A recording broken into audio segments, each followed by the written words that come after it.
And on the 8th day, God looked down on his planned paradise and said, I need a caretaker. So God made a farmer. Howdy folks, Darren back with you at Cross Timbers Farm.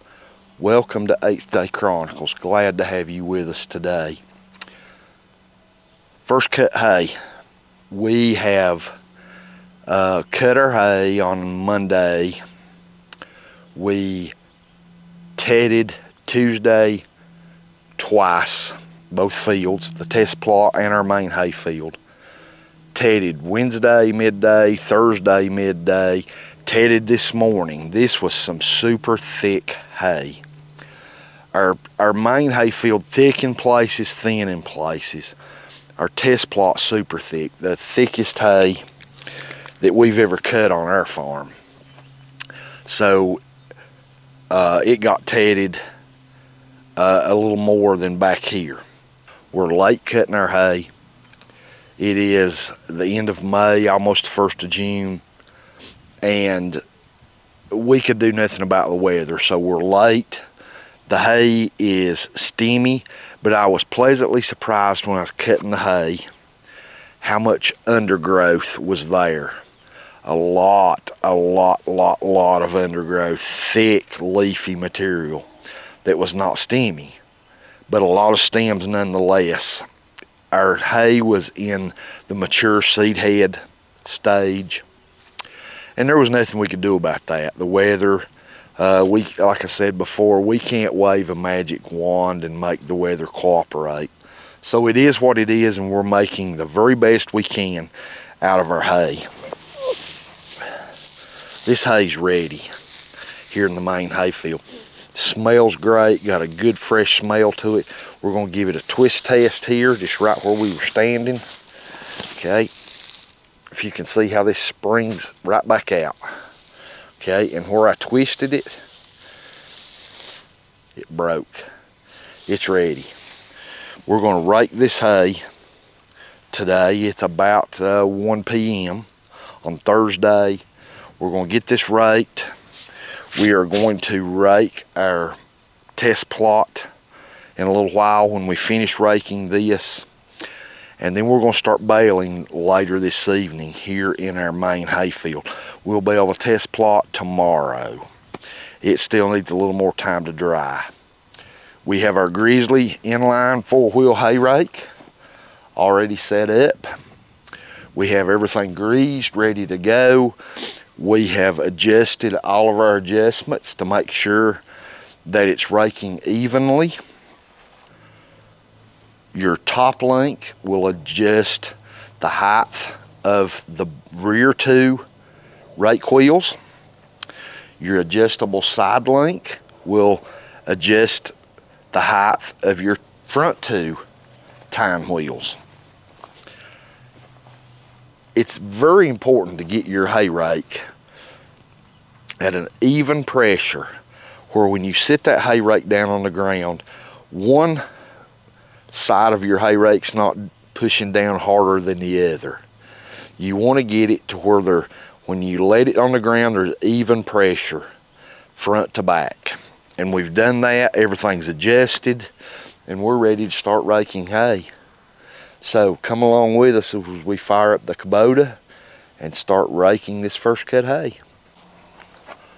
We're going to start raking with this is a right-hand hay rake. And we've narrowed this. You can adjust your hay rake by how wide you want it to rake in, how wide of a swath or how narrow of a swath. Because we use a 2x2 small mini round baler, we need small windrows. I'm not talking just tiny, but we don't want huge big gaping windrows that will clog up a small round baler. I have heard some folks, one of the complaints they have with a mini round baler is they keep saying, mine clogs up, mine clogs up. It pulls in a bunch of hay and clogs up. Well, you're plowing through too large windrows at too fast a speed. If your windrows are large, you've got to really slow down and give that mini round baler time to eat up that windrow. We're going to attempt to rake single windrows because our hay was so thick. And that's a little bit of a challenge. Instead of raking one way, turning around and come back and rake the other side back in, it's a little more time consuming. You're going to end up making more windrows, but your baler will pick up that hay a lot better. So we're going to try that and see how this goes. So come along with us.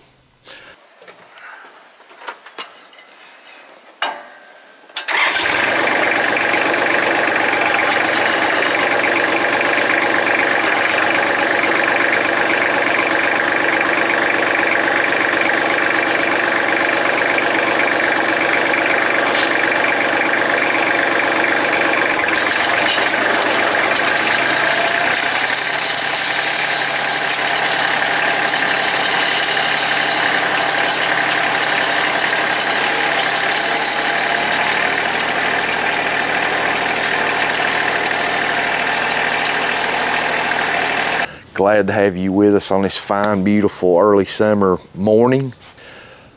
Yesterday afternoon, we raked into windrows the main hay field, and I'll have to apologize for a lot of that. I mounted the camera to the tractor and was raking away, and after I was almost done, I looked up and the camera was off. Further inspection, my battery died. I don't know how much footage I even got. I don't know at this point if it filmed for 30 seconds or 30 minutes. I don't know. I'm thinking very short. But in any event, we will get some footage today of raking the test plot. Yesterday, after we got the main hayfield raked, we hooked up the baler. We unhooked the rake because the test plot I felt needed one more day of dry down, and I didn't want to rake that into windrows. I wanted it left spread out so it could dry better. So we tedded it and left it spread out. After we got done raking the main hayfield, we hooked the baler up to the tractor, and we baled about 12 bales last night before it got so dark we had to quit. So you can see maybe behind me we have lots of windrows back here. This hay's thick. Our yield is probably going to go up significantly just due to how long we had to let the hay grow. But I think it's going to make fairly decent hay. It's going to be steamy, but I still think the nutritional value of it's going to be good because of all that undergrowth that was in there. There's a lot of leafy material in there as well as the stems. So like I said, we got about 12 bales done yesterday in the main hayfield before we had to quit, before darkness ran us off the field. We're going to give the hay time today to dry this morning with this beautiful sun out on it. We're going to get the test plot raked.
thanks for being with us. We really appreciate it. And I pray that God blesses you and your family. Hope y'all have a fantastic day.